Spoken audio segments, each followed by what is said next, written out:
La obra de Samuel Beckett es una de las capitales artísticas del siglo XX, y su recepción e influencia en la cultura mexicana ha sido notable. Si no, la obra de Beckett es un misterio envuelto en un enigma, ¿no? Ese es realmente donde no se puede trascender ni traspasar ni nada, ¿no? Ahí uno se pierde, como el último escupitajo en Murphy, por ejemplo, ¿no? Donde quiere echar las cenizas en, en el excusado como le había pedido, ¿no? Y se le cae en la escupidera de la cantina, ¿no? Qué maravilla y qué belleza, ¿no? Sirvan pues los siguientes testimonios de nuestros creadores para documentar la recepción e influencia que la obra de Samuel Beckett ha tenido sobre nuestra cultura. A 100 años de su nacimiento, esto es un homenaje de la cultura mexicana a la memoria de Samuel Beckett. Yo creo que fue la noción de Salvador Robles cuando puso Esperando a Godot, que fue un parteaguas realmente en el teatro mexicano, ¿no? Igual que en el teatro, la presencia de Beckett en las letras mexicanas es evidente y permanece vigorosa a lo largo de los cambios generacionales. Beckett, de hecho, la manera incluso en la que plantea los personajes podría ser tal vez la manera en que él visualiza su propia prosa.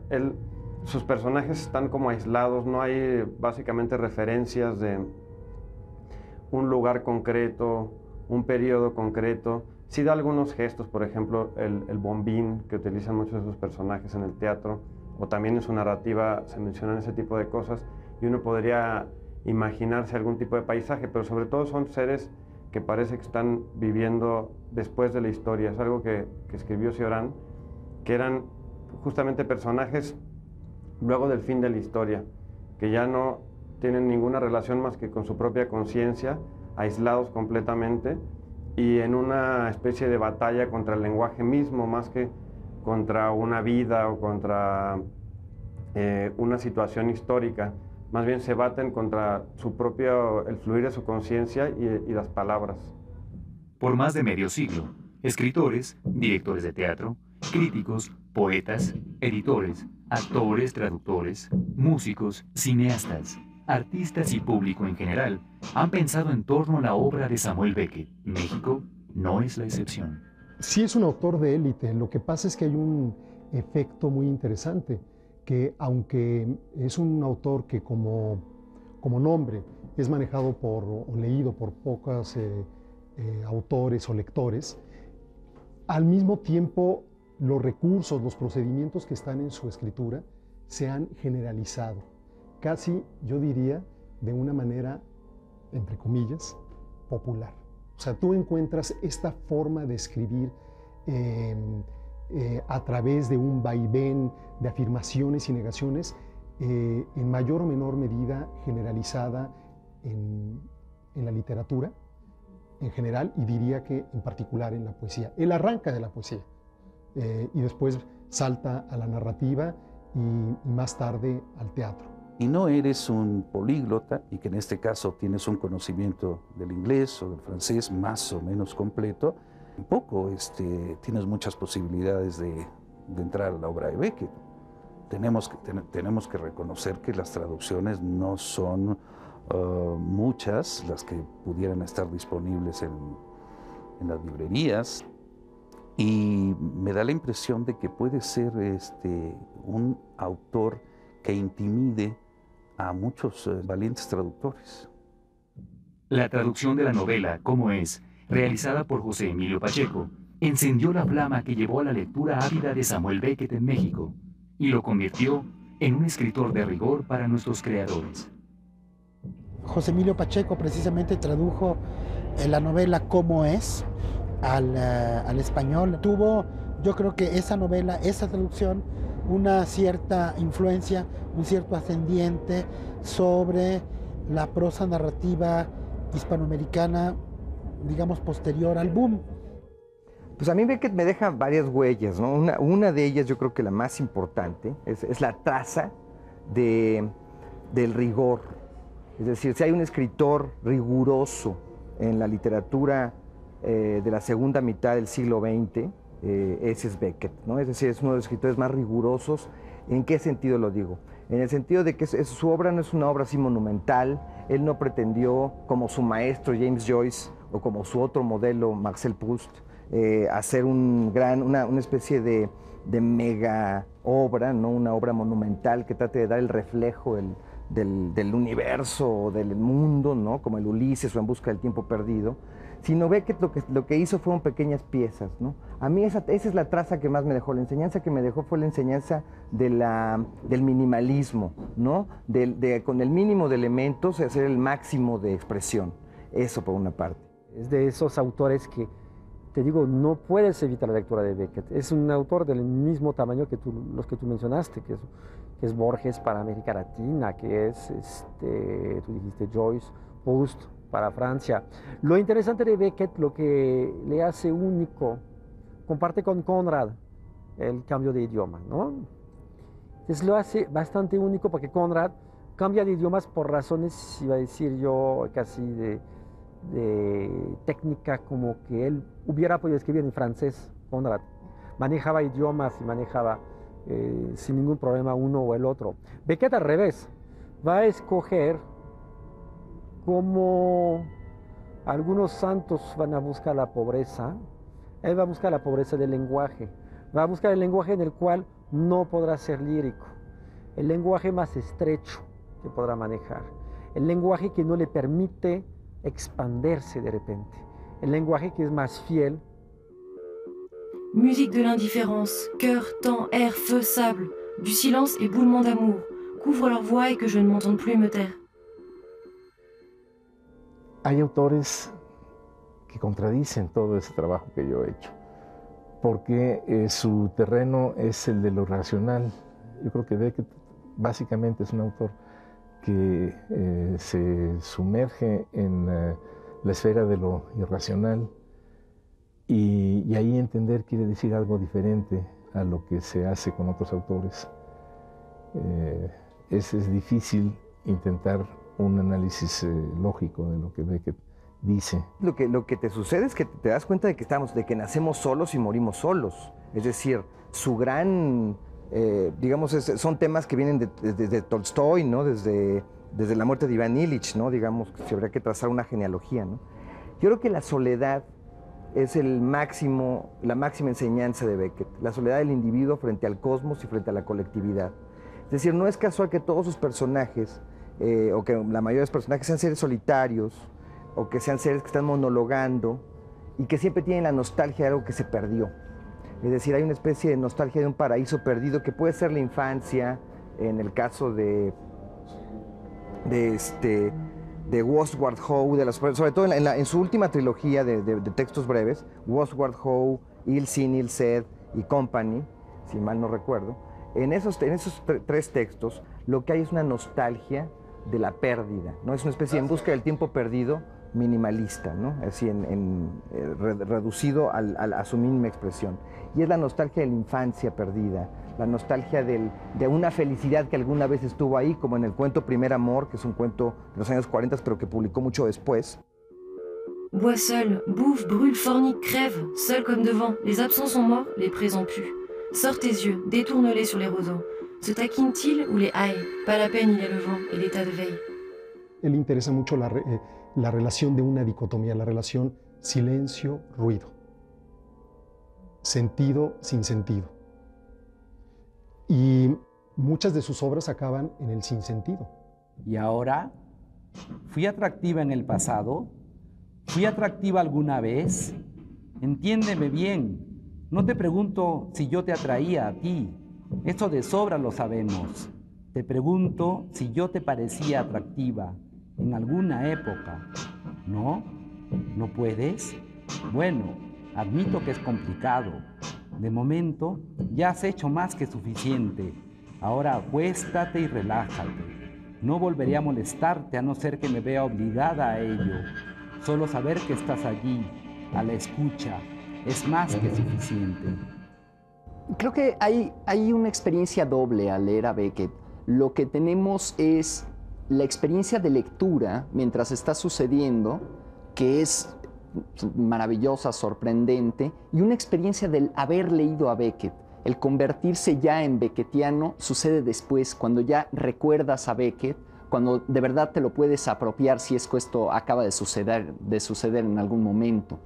Entonces, existe esa experiencia de acercarse, de sumergirse en Beckett, quizá en ningún otro autor sea tan apropiada la palabra, sumergirse en este mundo verbal, cada vez más arriesgado, con el que nunca se conformó, y otra es la de recordar, la de sintetizar, la de hacer un Beckett propio, la de tener tu Beckett, ¿no? Y creo que esa es la importante, la de haberse apropiado de un Beckett, haberlo recordado y haber traicionado el texto para hacértelo propio, ¿no? Para lograr hacer tu propio Beckett. Es un autor para gente que lee, en efecto, es un autor difícil pero no imposible, y es un autor que, a pesar del mundo un poco brumoso, abstracto, desolado en el que se mueve, logra tener momentos de gran intensidad, de gran vivacidad, de gran tensión.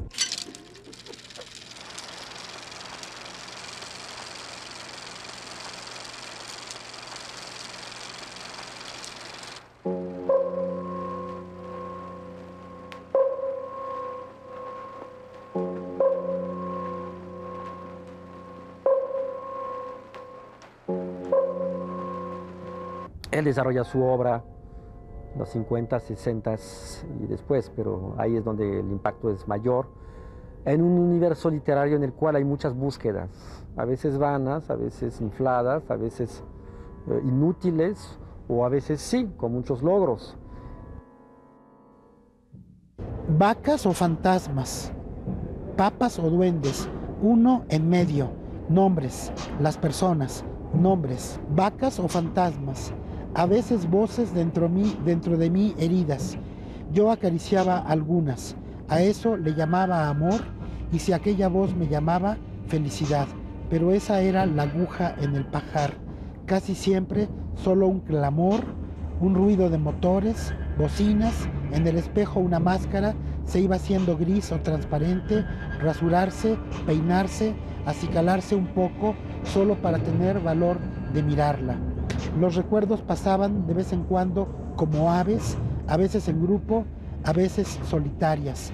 Pasaban, pastaban, irían siempre al mismo lugar o bien simplemente daban vueltas en círculo, se esfumaban cuando yo trataba de detenerlas, detenerme, esa era mi fantasía. Nadie sabía estarse quieto, ni siquiera el pescador al acecho, ni siquiera yo. Quieto como un pasajero aferrado a su sitio en un tren en marcha, con la ilusión de no moverse aunque estuviese incrustado en un barco a la deriva. Pero ¿no era esa la tarea? El maestro interior vigilaba en silencio las lecciones, pero ¿qué diferencia habría entre su ausencia y su vigilancia? La forma de su silencio, el sol era uno de sus ojos, la luna otro, el cielo su leche derramada. Pero la tarea, ¿cuál? La calificación solo se sabría en el examen final, aunque no, a cada momento uno sabría. Era eso, el saber de uno, ahí estaba, había que arrancarlo de la roca interior, ablandarla, golpearla, que saliera un poco de polvo para repartir entre los demás. Pero ¿y uno?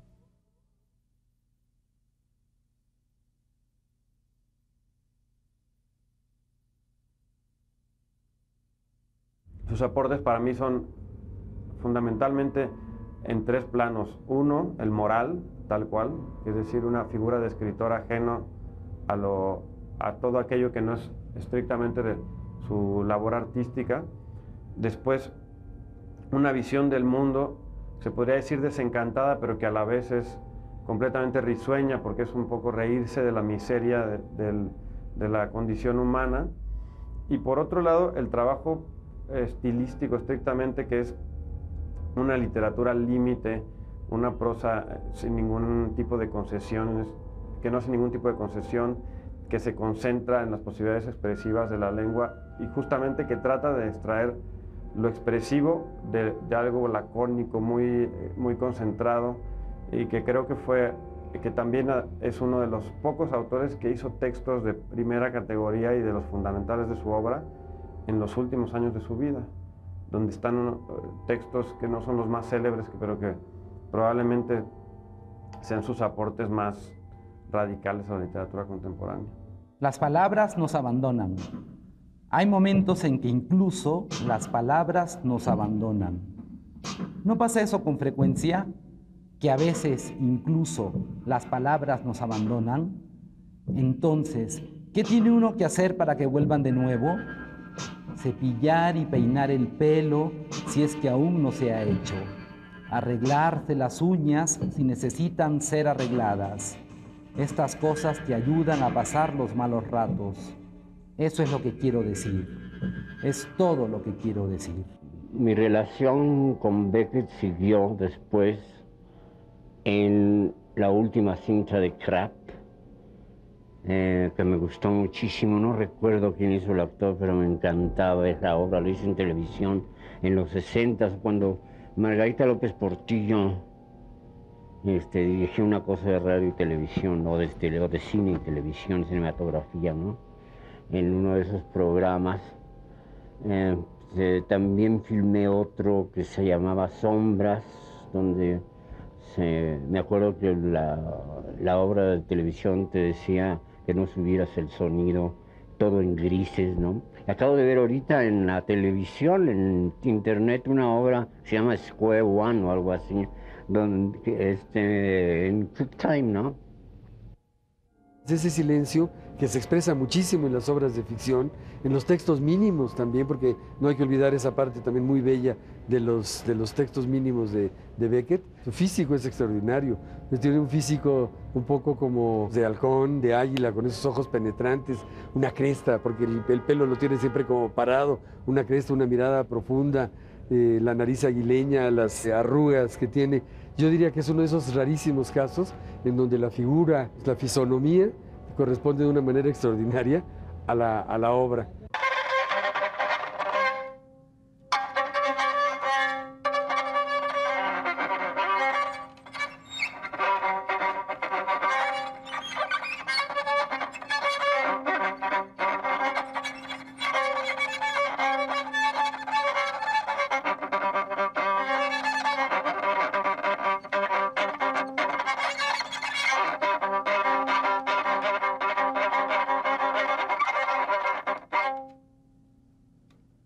penny for a poor old man.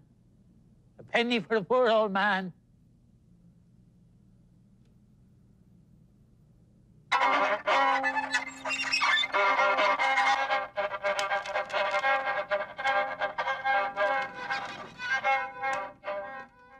No puedo contestar. Algo debe ocurrir en el mundo, suceder algún cambio para que yo me pueda mover nuevamente. En ese caso, te obedeceré al instante, como siempre lo he hecho, respetarte y obedecerte. Por favor, ten compasión de mí. ¿No? ¿No puedes? Bueno, no te culpo. No estaría bien que yo, que no puedo moverme, te culpara a ti de que no puedo, además, hablar. Beckett de alguna manera encarna las decepciones y las frustraciones y los secretos triunfos del hombre contemporáneo. Inclasificable. Pues clasificable en el margen, en la periferia. Beckett es lo que está vivo debajo de la piedra. Beckett es lo que fluye a pesar de los diques, y Beckett es también lo que respiramos.